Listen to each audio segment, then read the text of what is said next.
Bom dia. Trouxe para vocês aqui, na verdade, como uma forma de multiplicar um conhecimento que eu tenho. Não é uma ideia própria, é uma ideia que alguém teve em 1920 e que concretizou em 1970. É uma ideia que, para muitos brasileiros, é algo próximo, para outros, distante. E é uma ideia que é um conhecimento, são informações que eu gosto de compartilhar dentro de casa. Por um acaso, eu caí no meio em que eu falo sobre isso no dia a dia, no meu trabalho, mas é uma coisa que eu levo para jantares, para falar dentro de casa, para falar com os amigos, para falar com pessoas do mundo inteiro que procuram saber mais sobre um caso de sucesso brasileiro. E nós, brasileiros, sabemos pouco sobre isso. Então, quando eu parei para poder escutar essas palestras que a gente acabou de ter, aliás, parabéns, eu comecei a pensar: como é que a gente vai ter energia não só pessoal, mas energia como um todo, para ligar a luz do auditório, para poder projetar esse telão, para poder sentar aqui com o microfone ou com a máquina ligada, o computador, enfim, para a gente produzir, para continuar produzindo, para continuar tendo novas ideias, para continuar fazendo o nosso país crescer. Então, eu vim falar para vocês de energia. Quando a gente para poder pensar que existem hoje 6 bilhões de pessoas no mundo precisando de energia para viver, e nisso a gente fala de energia em todos os sentidos: alimento, energia elétrica, energia de transporte, tudo que diz respeito a movimentar alguma coisa.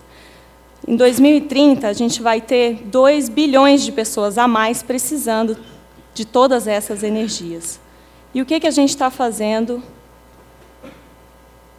para garantir que todo mundo vai ter isso?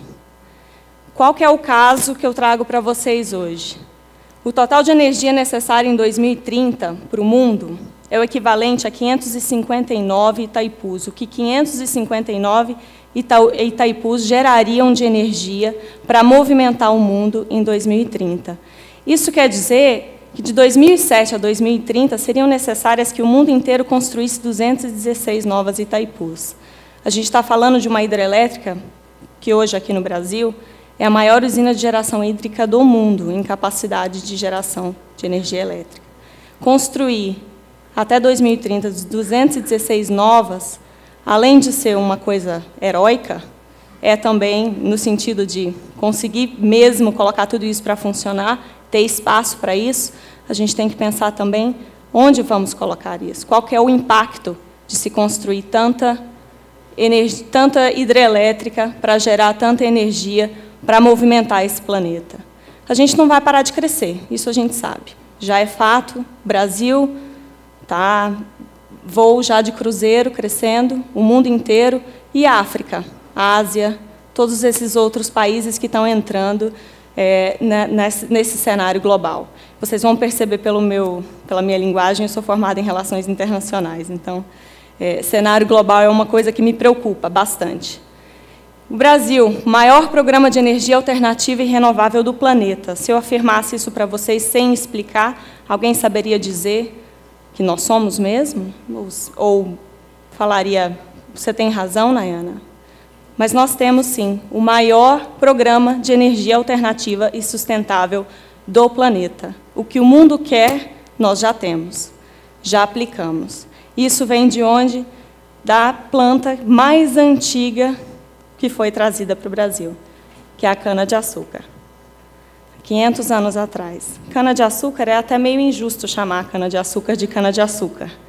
Deveria chamar, como a gente fala no trabalho onde eu estou, deveria ser chamada cana de energia, porque ela não só mais produz cana-de-açúcar, não só mais produz açúcar da cana. Hoje, a cana-de-açúcar representa, na nossa matriz energética brasileira, ou seja, de todas as fontes que a gente tem para gerar energia, seja elétrica, seja de transporte e por aí adiante, 18% de energia vem da cana-de-açúcar. Isso é mais do que a gente produz nas hidrelétricas, aquela famosa Itaipu, que precisaria de mais de 100 para poder gerar o mundo, girar toda a energia necessária no mundo. Isso corresponde não só a transporte, mas também energia elétrica, gerada através da biomassa, do bagaço da cana-de-açúcar, que é aquele resíduo que fica ali, que seria lixo, a gente produz energia disso. O Brasil hoje, não sei se todo mundo sabe, mas tem uma das matrizes energéticas mais limpas do mundo. Se a gente compara o Brasil com o mundo e os países da OCDE, que são os países mais ricos, 47,3% da nossa matriz energética vem de fontes de energia renovável. Se a gente compara isso com o mundo, 18%. E com os países mais ricos, 7,2%. Alguém não está fazendo a tarefa de casa, né? São eles ali, dos 7,2%. Mas a gente está. E a gente tem feito desde 1970 com o Proálcool, quando alguém teve uma ideia de substituir o petróleo, na primeira crise do petróleo, por uma fonte de alternativa, uma fonte de energia alternativa. E meio que por acidente. É como se a gente tivesse no quintal um monte de cana-de-açúcar plantada e alguém teve a ideia, a lâmpadazinha, e pensou, a gente sabe que dá para poder fazer etanol disso. E etanol entra dentro do carro e move. E daí que surgiram os cachaçinhas, né, que eram os carros movidos só a álcool, que davam problemas de manhã, na hora de ligar o carro e tudo mais, por causa do frio. Mas isso evoluiu desde 1970. Em 2003 foram lançados os carros flex no Brasil. São aqueles carros que a gente pode colocar tanto gasolina quanto etanol. E etanol é a fonte de energia que hoje serve de exemplo para o mundo inteiro como uma transição da energia fóssil para a energia alternativa. Então, o que o mundo quer, o Brasil já tem. E a gente não pensa só em etanol quando a gente fala de cana-de-açúcar como fonte de energia. A gente pensa também em bagaço, em palha, para gerar dessa biomassa bioeletricidade. Hoje, as usinas de cana-de-açúcar já produzem sua própria energia e vendem também energia para as linhas de transmissão que vão para shoppings, para residências, para lojas e para tudo mais, para empresas, para indústrias. E o potencial disso são 3 belos montes adormecidos nos canaviais brasileiros. Se a gente já tem isso disponível, a gente tem que usar. Não dá para poder deixar perdendo uma fonte tão preciosa de energia. 3 belos montes adormecidos. Isso quer dizer que a gente deixaria de construir 3 usinas hidrelétricas Belo Montes para tirar o que a gente tem hoje no quintal, que já é algo que entra na moagem, a gente faz açúcar e faz etanol disso, e o lixo, o resíduo disso, poderia virar energia equivalente a 3 hidrelétricas. Impacto ambiental, 0 nesse sentido. Mas nem tudo são flores. Quando a gente para poder pensar em ter uma fonte de alternativa, que também é uma fonte de alimentos, a gente pensa que o biocombustível, essa planta que gera essa energia, também sofre com algumas barreiras. Número 1, combustível fóssil, com a produção de alimentos e com os critérios de sustentabilidade. Quando a gente fala de combustível fóssil, infelizmente, o mundo ainda é consumidor predominante do combustível fóssil do petróleo. A gente vê nesse gráfico, com os barris, aonde os países que mais consomem combustível fóssil. E aonde existem algum tipo de mandato vigente, ou seja, algum tipo de programa para poder misturar um combustível alternativo ao combustível fóssil, e assim a gente fazer uma transição de uma matriz energética suja para algo mais limpo. Hoje, em discussão, existem vários países discutindo esse mandato. O Brasil lidera com um mandato de 25% da mistura de um combustível alternativo num combustível fóssil, a gasolina, o nosso etanol com 25%, nossa gasolina com 25% de etanol misturado. E quando a gente pensa em alimentos, claro, sempre vem isso na cabeça, mas a cana-de-açúcar não é alimento, não é feito, não é plantada para alimento?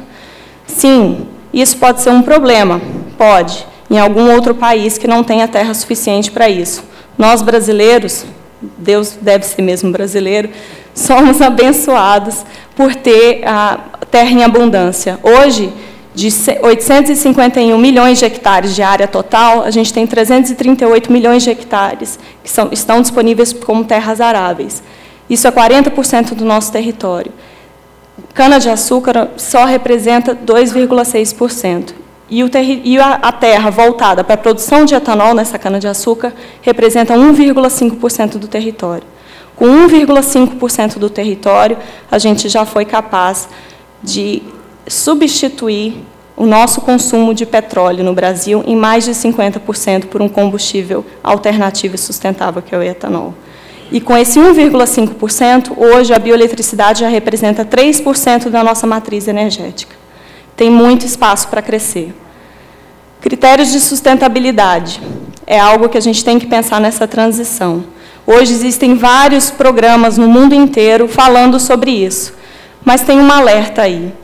Isso serve tanto como atenção como barreira, tanto como orientação, mas também causa problemas. É algo que tem sido discutido por tantos países e tantas vezes falando sobre como podemos encontrar critérios para que o biocombustível seja comercializado internacionalmente sem barreiras, mas nunca foi feito isso para o petróleo, por exemplo. Isso é uma barreira que nós chamamos de barreira não tarifária. É uma forma de países que não conseguem produzir ou suprir a sua necessidade interna de energia alternativa, barrar aqueles países, principalmente abaixo dos trópicos ou entre os trópicos, aqueles países que conseguiriam e teriam disso uma fonte de receita e contribuiriam para uma redução de CO2, exportar para países que necessitam de uma mudança na matriz energética deles também, que são aqueles que não fizeram a tarefa de casa, dos 7,2%. Nisso, a gente vê que existe muito espaço para cooperação. A produção de cana-de-açúcar, o que poderia resultar em produção de etanol e também bioeletricidade, está hoje em 100 países no mundo. E isso aumentaria a segurança energética, uma palavrinha, um termo que a gente tem usado muito no século XXI, né? Segurança energética. Atenção para isso. E reduziria a dependência mundial dos 20 países produtores de petróleo. Então, democracia. A gente está falando de mais de 100 países que poderiam produzir essa forma de combustível, versus 20 países que hoje fornecem o petróleo para o mundo inteiro. E qual que é o papel do Brasil nisso? Nós, brasileiros, somos um dos maiores produtores de alimentos do mundo. Em todas as commodities, pelo menos, a gente fica entre o primeiro e terceiro lugar de maior produção. O segundo maior produtor de etanol no mundo, o primeiro fica com os Estados Unidos, que produzem etanol a partir do milho, que não tem a mesma eficiência de redução de CO2 do que a cana-de-açúcar. Temos o maior programa de carro flex do mundo. Disponibilidade de terra, como a gente viu, novos produtos da cana-de-açúcar, que são bioplásticos, diesel a partir de cana-de-açúcar, querosene para avião e por aí vai. É um infinito, a planta mais velha que a gente tem no Brasil como divisa para receitas, mas a mais moderna hoje. E, só para a gente poder pensar, e o pré-sal, o que a gente vai fazer com isso? Um exemplo é a Noruega, que produz petróleo, mas exporta todo o seu petróleo porque ela não quer sujar a sua matriz energética. E o Brasil, com uma das matrizes energéticas mais limpas do mundo, a gente vai querer sujar? Obrigada.